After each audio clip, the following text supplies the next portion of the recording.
is the second most popular royal act, if you like. He's the member of the royal family that most people would say, I'd like to have a drink with him. A young royal who has stood out from the rest of the family. Harry is very accessible. He's very cheeky, he's very funny, he plays around with the press, and he's very naughty, and I think Britain adores him.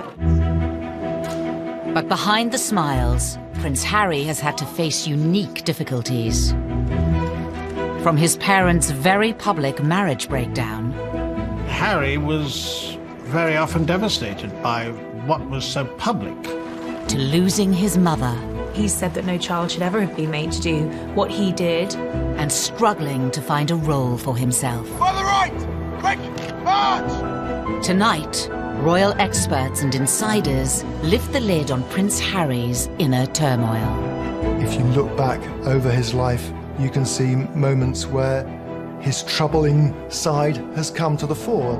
And we reveal how the problems of his past led him to his present path. Harry blames the media for the death of his mother. He was determined that they wouldn't do for Meghan what they did for Diana. Living a life of privilege, are some of Harry's issues first world problems?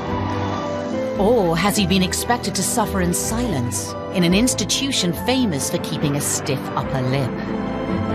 I think he's very warm, I think he's very fun-loving, but I think he's also quite troubled and he's quite open about that. He is quite conflicted when it comes to balancing his private and public life, and really always has been. He said he wants to be ordinary. He can't be ordinary. He is a member of the royal family.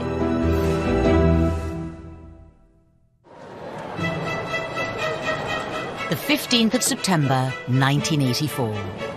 The nation was at fever pitch for the birth of Prince Charles and Princess Diana's second child. Britain loves the birth of a royal baby. Charles and Diana were hugely popular, and everybody wanted to see whether they were going to have a little girl or a little boy. Crowds were gathering outside the hospital, outside the gates of Buckingham Palace, and they wanted to see who was going to be on the tea towel. Look, I was christened in this. Looks remarkably well, despite it. From the beginning, the spotlight was on the young Prince Harry. For Diana to have another child in fairly swift succession was, of course, joyous. And then when the child grew up and had ginger hair, and I think even from an early age has been quite cheeky with photographers and seemed to be quite contrasted to William in his temperament, there was, of course, excitement about him. When it comes to dealing with the press, Prince Harry has a style all of his own.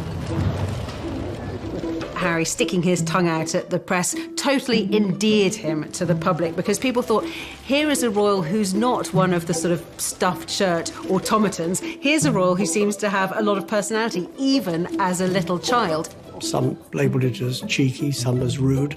Most people thought it was delightful. It was quite endearing when he was a young boy, really came to colour the way his views of the press were shaped. Harry's role in the royal family wasn't just a brother for William and another son for Charles and Diana. On paper, Prince Harry's start in life was incredibly privileged, incredibly lucky. But actually, in reality, being born as the younger brother of the future King of England is a very difficult position to be born into. Of course, they're known rather unkindly as the spare. I think being the spare to the heir is a role that inherently has problems attached with it. You know, if you look at the heir, if you look at Prince William, his role has always been defined. What he's going to do has always been clearly outlined. Harry, like spares historically in the royal family, has had to find a role for himself. To some, Prince Harry grew up in the shadow of a brother destined for the throne. He was always less than his brother. The late Queen Mother used to invite Prince William over for tea and talk to him about his future, and not invite Prince Harry. The Queen Mother always made sure that Prince William was seated in a prominent seat next to her, and Harry never was. Diana would take the two boys to Highgrove in Gloucestershire. And on this particular occasion, Diana was driving, I was sat in the front, William and Harry in the back. You know, they clearly got off to a bad start because they were both arguing before we even left. Harry, out of nowhere, just said, William, you know, one day you'll be king. I won't. It doesn't matter. Therefore, I can do what I like. You can take that comment two ways. It can indicate envy, if you like, that William's got this great future as king, but also there's an element of, I'm free. I'm going to be able to choose my own role in life. While the young princes may have been aware of their unequal positions, their parents were determined to raise them the same way. Diana was very conscious that she wanted the palace to treat the boys equally and to give Harry as many opportunities that were afforded to William. You know, Diana was very fair about how she treated them. There were no favourites, as I saw it. Prince Charles shared Diana's concerns about making sure the boys shared things in their early years, but certainly other more senior members of the family privately would say, well, this is nonsense. I mean, William is the future. All our efforts must go into educating William. It was William who the Queen would invite for lessons in kingship, if you like, when he was at Eton and she was at Windsor Castle. But while Charles and Diana tried hard to keep their sons happy, their own relationship faltered and ultimately failed. It is announced from Buckingham Palace that, with regret, the Prince and Princess of Wales have decided to separate.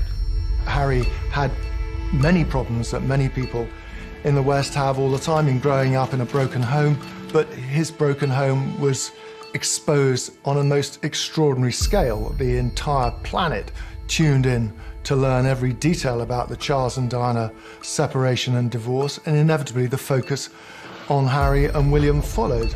Harry was very often devastated by what was so public. He couldn't understand why his mother would wish to be so public with so much of her life. Harry was always the baby of the family, and whether it was at school or whether at home, every effort was made to shield him from the newspaper headlines and to protect him from his parents, who really, by that stage, were in a pretty bad way. The War of the Waleses saw Charles and Diana's separation and divorce play out on the front pages and to TV audiences of millions. For the children to hear both parents to come on television at separate times, to admit to having affairs and to admit to how unhappy they both were when these kids were at boarding school.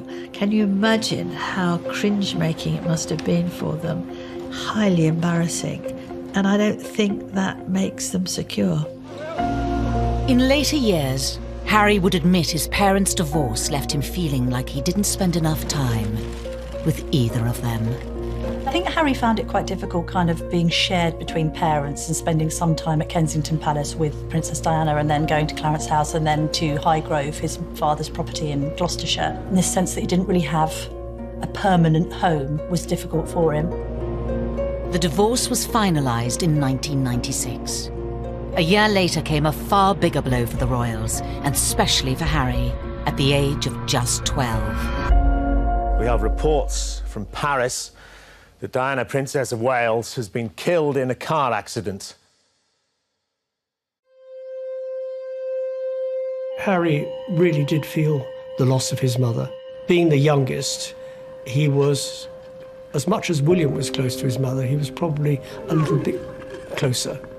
It's incredibly difficult to lose your mother at such a tender age, especially if you're in the public eye. And I think that Harry's had a unique set of circumstances to cope with.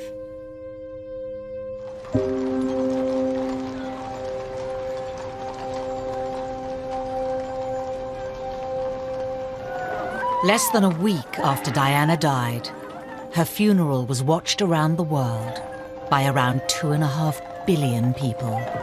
I don't think anyone will ever forget the sight of Harry walking behind his mother's coffin, so small, so young, so grief-stricken. But this is part of being royal. This is their duty. I may not necessarily agree with it, but this is what it was, and that must have been very difficult for him.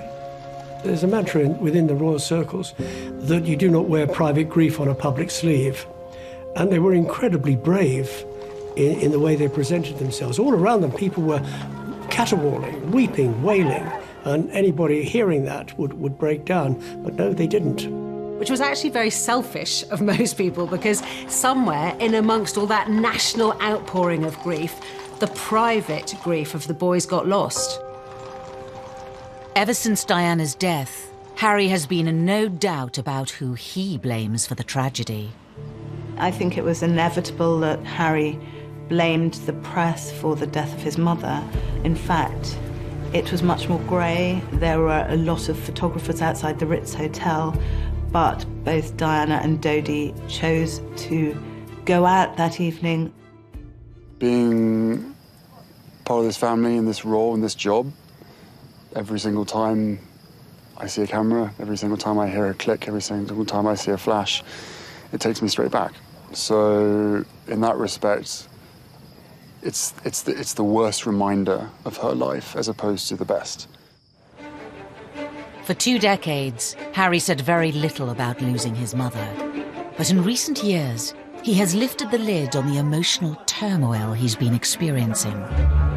He said that no child should ever have been made to do what he did.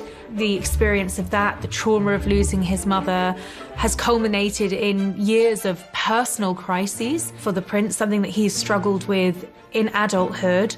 And I think having spoken so openly and courageously about the impact that losing his mother had on him, we now do have some understanding on just how much that has shaped him. Harry revealed he had been seeing a mental health professional to help him with his grief. It was a big surprise when Harry came out and said he'd had these mental welfare problems, the fact that he'd sought help, treatment. We learned that it was William who had not forced him, but said, you've really got to get some help here. We also learned that he'd taken up boxing to try and control his aggression, and the aggression was a consequence of his mourning, and he was still dealing with his grief over his mother's death. But it would take nearly 2 decades for Harry to seek help.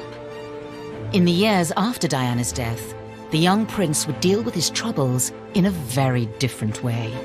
The sadness and the grief would make him behave in a very inappropriate way. He had problems with excessive drinking and also problems with drugs.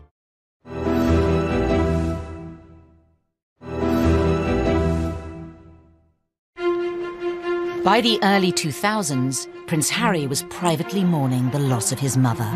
Prince Harry told me that for years he buried his head in the sand, and he thought, if I don't think about her, I won't get upset. And he did this from quite an early age. But in public, he was gaining a reputation. The party prince, the playboy prince, the hard-drinking prince. The first time I ever met Prince Harry, he was at a nightclub. It was the year of his A-levels. He was meant to be at home revising, and he was at the Kensington Roof Gardens, knocking back vodka shots, smoking Marlboro Lights, surrounded by a group of gorgeous blondes. That was Prince Harry. Harry's wilder side had emerged even before reaching his A-levels. A newspaper had been passed details about Harry drinking, being involved in lock-ins in local pubs, and smoking cannabis on occasions too. You can really understand how a lonely, privileged, unhappy prince would end up drinking and smoking and taking cannabis to fill those hours and to hang out with people who he thought really liked or even loved him. 16-year-old Harry was made to visit a drug rehabilitation clinic by Prince Charles to educate him on what could happen if he didn't change his ways. But just a few years later, it wasn't country pubs Harry was visiting. There had been a series of photographs of Prince Harry falling out of nightclubs late at night with various girls and all the rest of it. He was clearly in party mode. In 2004, Harry had an altercation with a photographer while leaving a West End nightclub. There are two sides to that story. On one hand, the photographer saying that Harry lunged at him, possibly after a few beers, and the palace saying that the photographer had knocked him with his camera. Was this kind of behaviour just part of growing up, or did his troubles run deeper? Harry's naughtiness was sometimes just boyish, but other times was really a symptom of his deep grief. It was outlets for his despair, I think. Everything he did was always going to be examined with microscopic detail. He couldn't, in other words, get away with the kind of things that many of his teenage friends could. It was obviously also storing up that sense of resentment that Harry came to have against the media. No one's making judgments, you're just being reported. And actually, some of this has helped to fuel your popularity. People love a royal rebel at the end of the day. Regardless of public opinion, Harry has been open about his feelings towards the media. He admitted to reading coverage about himself when he turned 21. They still upset me and I still read them. Why, I do not know, but I have to read them just for peace of mind, just to know what they've written and to see who wrote it and see who took the photographs, write that down for later.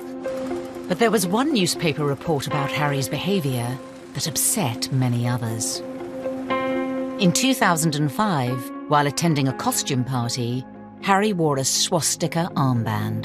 That was an episode that happened when he was fully protected by the royal machine, and yet it still happened. It was a grave error of judgment, and one wonders why there wasn't someone looking out for him and telling him, actually, sir, this is a really bad decision. Don't wear the Nazi costume. I thought it was actually quite unfair at the time, and I still think it was quite unfair. It was clearly not a political statement. It was clearly a stupid teenager doing a very stupid thing, thinking it was funny. Harry apologised for it. He said it was something that he regretted. It happened on the eve of him joining Sandhurst. The Royal Military Academy, Sandhurst. In May 2005, Harry spent nearly a year here training to be an officer cadet in the army. Something he'd wanted for a long time. One of the things that we saw very much with Harry growing up was the fact that he absolutely adored the military. I remember him as a 5-year-old strutting up and down the road at Kensington Palace in army fatigues. Harry excelled in his training and was commissioned as an army officer in April 2006. I think Harry found purpose in the army. I think he found safety in the army, ironically, because of course it wasn't safe, but I think he found emotional safety in the army. The army allowed Harry to feel normal. That's what he wanted. It's completely normal. It's as normal as it's going to get. I'm one of the guys. I don't get treated any differently. Even though Harry felt normal in the army, the rest of the world couldn't forget he was a royal. And that brought problems.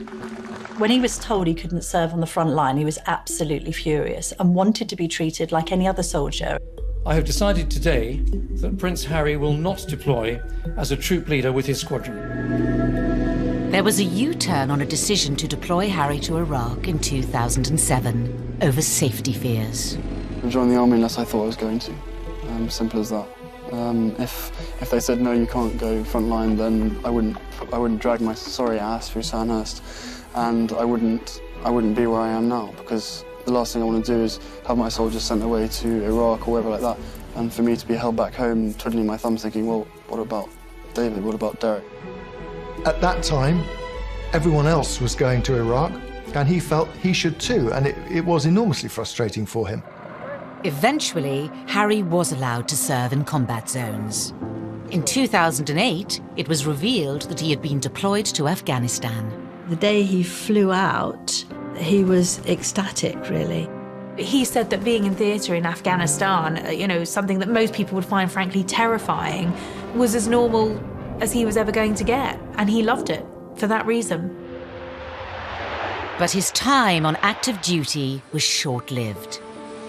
A media blackout was imposed on Harry's posting for his protection until an Australian magazine revealed where he was, and he was forced to leave. He'd had his opportunity in Afghanistan cut short.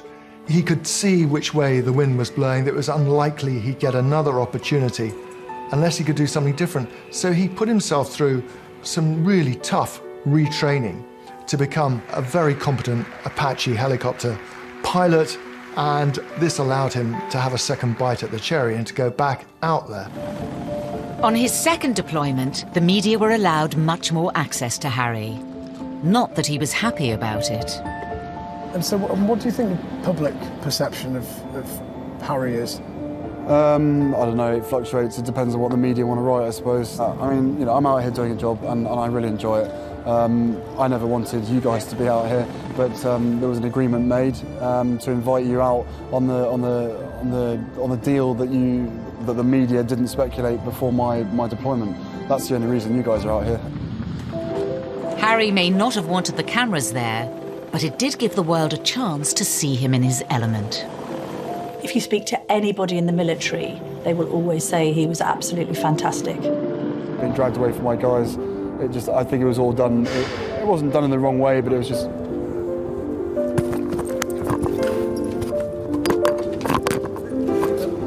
This was Harry doing what he did extremely well, but also doing what he was always keen on doing. In January 2013, Harry returned to the UK after a successful deployment, but there were questions over what was next for him. Because of who he was, it was no longer possible for him to pursue that career. And then what happens? He's left really without a job, without a purpose. He was doing something he felt comfortable with. The army, and anybody who has made a career in the army will tell you, military is family, and he felt at home. There was camaraderie. And by the time he got out, he was a little bit lost because he really didn't know what to do, and that winds back to the spare. There is no defined role for that spare. Because he certainly wouldn't contemplate an army desk job. He's not the type of person who would fit in to that, and therefore there was a huge question mark. What would he do next?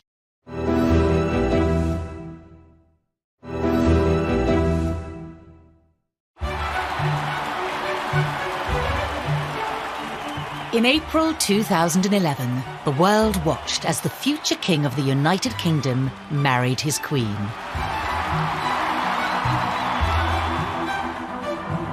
Best man Prince Harry was by his brother's side as William officially settled down. Roger, if you can call 30 seconds and I request flares and as low as possible. But in between his army tours, was Harry ready for the same thing? Still talking. Or did he still have some growing up to do? The Americans arrived, all is well in the Empire. It didn't seem then that he was yet quite ready to settle down. Oh, there it is. Yes, Harry was a prince, but he was also a lad who wanted to go out and have some fun. 2012 was, of course, Harry let loose in Las Vegas. In a Las Vegas hotel, however, it is most unwise to play strip pool. According to the advertisement, what goes on here stays here. In Harry's case, it certainly didn't. Once again, Harry was front-page news for all the wrong reasons. For some, it was Harry the lovable rogue. The tabloids ran the images of him basically stark naked, covering his crown jewels, I think. There was no wrongdoing there. It was a bit of harmless fun. And what's been interesting about Harry is actually quite a few of these episodes have endeared him to the public even more. But Harry was still struggling to reconcile the role he had been given at birth and the man he was becoming. Probably let myself down, let my family down, let other people down, but at the end of the day, you know, I was in a private area and there should be a certain amount of privacy that one should expect. But, you know, it was probably a classic example of me probably being too much army and not enough prince, is a simple case of that. After Harry's second tour of Afghanistan, he found a way to combine being a prince with his passion for the military. Your stories move, inspire, and humble us. You prove that anything is possible if you have the will. Welcome to the Games. Welcome to Invictus. He founded the Invictus Games, helping disabled and wounded men and women from the services. Invictus was also a way for Harry to address his own troubles, as Angela Levin discovered when she interviewed the prince. I said, well, my First question, Your Highness, is that I've seen you on so many occasions with people who are damaged, whether young, teenagers, ex-servicemen and women, and you are completely brilliant with them. You know what to say and the way to say it. And I wondered whether you were using these occasions to also help yourself with your own mental health issues. Absolute silence, and I thought, help, I'm going to be thrown out. Seemed like ages, and then he said, that's a really big question. Silence. And he said, you're right, of course. He felt that he was helping others who were probably suffering the same as he was, because those in the Invictus Games, they're also suffering. This was Harry's way, undoubtedly, of continuing links with the military, which he wouldn't do from a desk job, but wanted to do in the wider world, following his mother's footsteps as well for charitable activities. Harry had created an outlet that gave him a purpose and allowed him to help others. But what about his private life? His relationship with his brother was always close.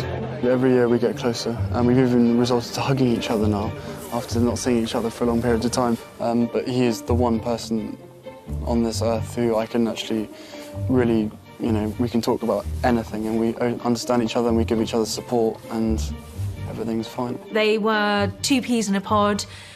They looked out for each other. We're brothers, not lovers, right? There's a difference. It's a bit weird. For some, Harry gaining a sister-in-law highlighted the need for him to move on and find his own partner. Inevitably, there was sort of a little bit of gentle mockery about him as a sort of the third person in the marriage of William and Kate on this occasion, of course, because they were so close, they did things together. There's just an awkwardness to that scenario, a couple trying to carve their own path as newlyweds, and then a prince who's got a great deal to offer, and which takes precedence, and who's more popular when it comes to the press, and how does that work in tandem. So I think there was always friction in that regard with the three of them. I think what changed things for Harry was William having his own children, and Harry looking on at Kensington Palace where they were neighbours, and thinking that he probably wanted that for himself. It's fantastic to have another addition to the family. I only hope my brother knows how expensive my babysitting charges are. It was always inevitable that Harry was going to want to live his own life. Oh, put some effort in. It's the wizard, never the wand. But for Harry, finding a princess of his own would prove difficult. The first love, Chelsea Davy, the girl that he met in South Africa, who he fell head over heels in love with, she had 8 years to look into the goldfish bowl of royalty and to realise absolutely this wasn't the life for her. He lost Chelsea because she didn't like to be in the spotlight. Harry was disappointed, but he was very much younger, and this was probably his first love, and probably a love that was not going to go anywhere. That was swiftly followed by a relationship with Cressida Bonas, who was a budding actress. And she, too, didn't like the idea of media intrusion. Media's got a knack of destroying relationships, and she didn't like media intrusion and really did want to pursue her acting career, and she walked away. For years, Harry was troubled by his position and the scrutiny that came with it, which would scare women away. And it's quite sad when he's one of the world's most eligible bachelors, and at the same time not seeming to be able to find somebody who will take on the job of being in the public eye. There is this sense that they loved him but didn't love the idea of being royal. Then Meghan Markle entered Harry's life, offering him a genuine chance at happiness. After rumours of a relationship, the pair appeared in public together for the first time in September 2017 at the Invictus Games in Toronto. Meghan was different in many ways. She had a degree of fame and had lived through that herself. She was incredibly accomplished as a public performer, as an actress. It gave her great confidence. She seemed incredibly secure in herself, and she was that much older than these girls that had gone before. She'd also, of course, been married, which added an entirely different layer to the relationship. Good grief, you know, Prince Harry is punching above his weight here. There's this amazingly glamorous American actress. When I walked into that room and saw her, and there she was sitting there, I was like, okay, well, I'm going to really have to up my game. It was almost as if she was a ready-made royal and therefore a perfect fit for him. In this strong, striking, confident woman, there was actually someone who was very capable of handling the pressure and the scrutiny of being in the public eye. That was something that neither of his two girlfriends had been willing to take on. But the scrutiny would soon affect Prince Harry and his new girlfriend. He issued an unprecedented statement saying, Meghan Markle has been subject to a wave of abuse and harassment. I did not have any understanding of just what it would be like. I don't think either of us did that. We both said that, even though we knew that it would be. Yeah, I tried to warn you as much as possible, but I think both of us were totally surprised by the reaction after the first 5-6 months when we had to ourselves. You could see that the old thorny issue of Harry's relationship with the press was raising its head again. Quite a lot of the press was very, very charged about her background, headlines like kind of straight out of Compton and all of this kind of thing. There was quite an unpleasant tinge to it. There has been some very negative publicity given, and some of it marginally racist, which is unacceptable. Not everything that was troubling Prince Harry was in print or written by journalists. Horrible, horrible stuff on social media, and I'm sure they weren't scrolling through it all the time, but you will see this stuff. You know, they're modern young royals. Of course they're going to be on social media. This time, though, the relationship survived. Harry asked Meghan to marry him. What were we doing? Just roasting chicken and having Trying to roast a chicken. Trying to roast a chicken, and it just an amazing surprise. It was so sweet and natural and very romantic. He got on one knee. Having watched Harry grow up, the public saw this as the moment to put his past behind him. They wanted Harry to be happy. They adored Harry, and they wanted him to be content and find the right person. Well, I think that the country were overwhelmed with happiness for Harry, and it all came back to the little boy at his mother's funeral, and then later his heartbreaking confessions about how upset he'd been and how he'd struggled with demons for years, coming to terms with the grief of the loss of his mother. And then he should find this remarkable young woman who had such a different background from him, whom he was so clearly in love with. But was this the beginning of a fairy tale, or the start of another difficult chapter for the already troubled prince? Things were said and done in the run-up to the wedding that both sides regret, but had caused irreparable damage.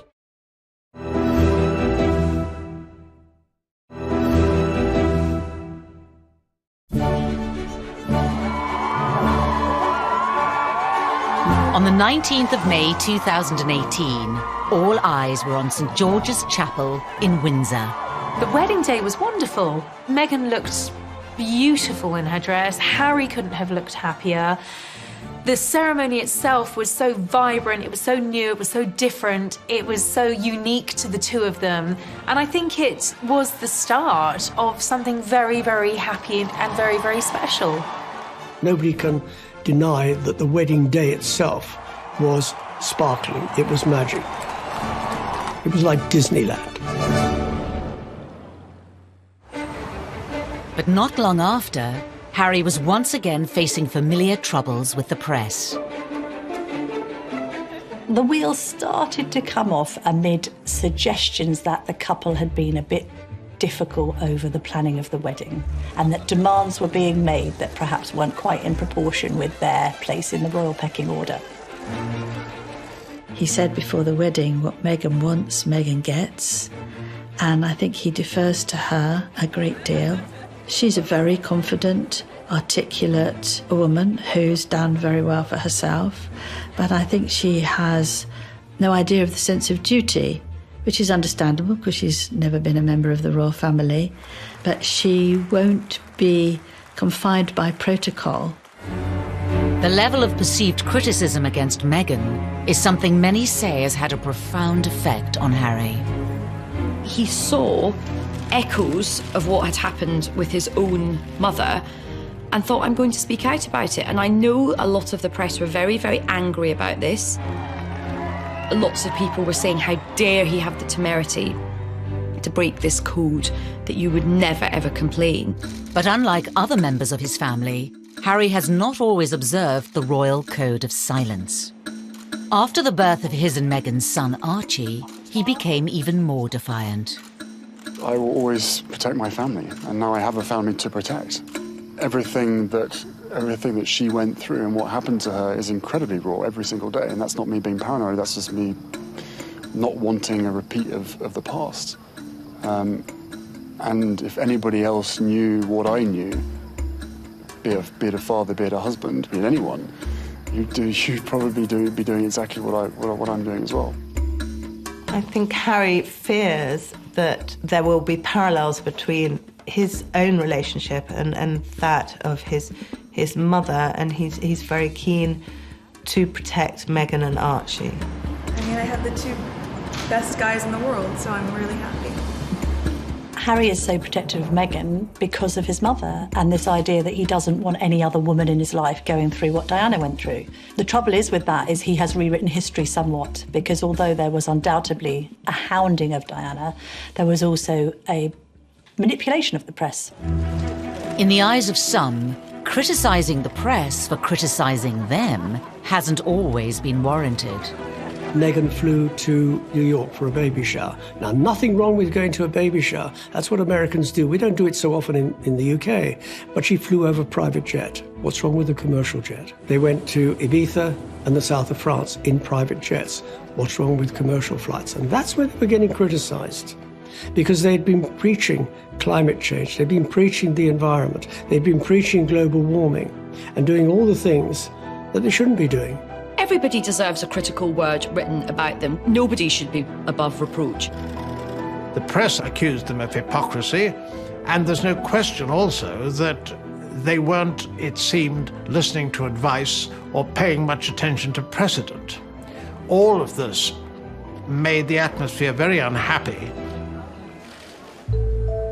While the press levelled criticism in public, behind palace walls, Harry was allegedly facing troubles of a much more private nature. One of the things that unquestionably adversely affected the relations between Harry and William, who were so close for so many years, was a series of rumours after the wedding. William expressed doubts to Harry as to whether or not he was too quick in being engaged to Meghan.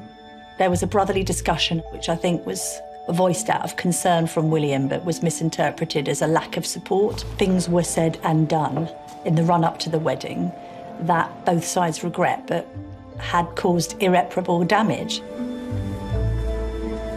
Was Harry losing the one person he could trust? The brother he was so close to throughout the troubles of his childhood?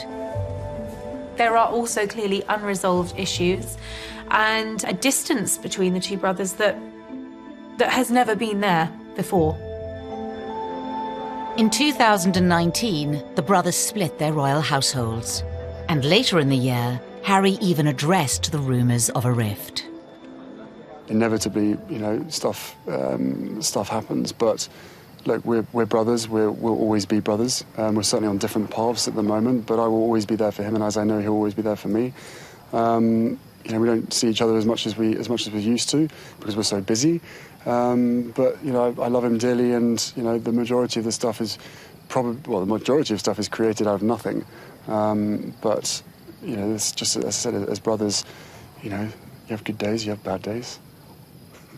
The writing was on the wall.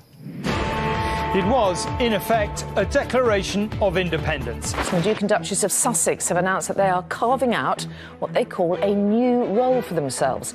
They intend to step back as senior members of the royal family and work to become financially independent. In January of 2020, Harry and Meghan announced they would be stepping down as working royals. Prince Harry and Meghan had been out in Canada over Christmas trying to work out how they wanted to proceed into the future.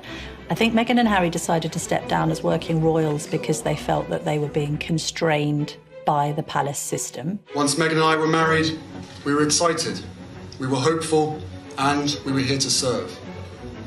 For those reasons, it brings me great sadness that it has come to this. This is unprecedented. It is an abdication in all but name. It's pretty seismic for the House of Windsor. There was a sense of being hurried about it, and I don't think the Queen, for one, was quite ready for it to come out as it did. After negotiations with the Queen, it was decided Harry and Meghan would lose the title Royal Highness. They would no longer receive royal funds. The official departure date was set for the end of March. But it seemed Prince Harry was keen for the new chapter of his life to begin. Before giving a speech in Edinburgh, Ayesha Hazarika was the first person to introduce the new, titleless Harry to the world. I met him, and what happened was I was going into the room and I was very unsure about what to call him. I mean, his advisor just said, look, just call him Harry. Just call him Harry. And he's made it clear that we are all just to call him Harry. So, ladies and gentlemen, please give a big, warm Scottish welcome to Harry. I turned him from a prince into a commoner. I have that effect on people. But it was actually very fitting because this was him ending one period of his life and beginning a new period. Harry and Meghan's final royal engagement was in early March, and for some it seemed the prince's troubles were still on display. To use common parlance, the Commonwealth Day service was #Orcs. There was quite a lot of tension there. There was some interesting body language with both of the brothers studiously examining their programmes and not really talking at all. Meanwhile, Meghan's there with a megawatt smile, trying to make the best of things. The lack of warmth between them was, well, yeah, I mean, from having seen them so close for so many years, it was quite startling. The couple planned to split their time between Canada and the UK. Whether that will solve Harry's troubles remains unclear.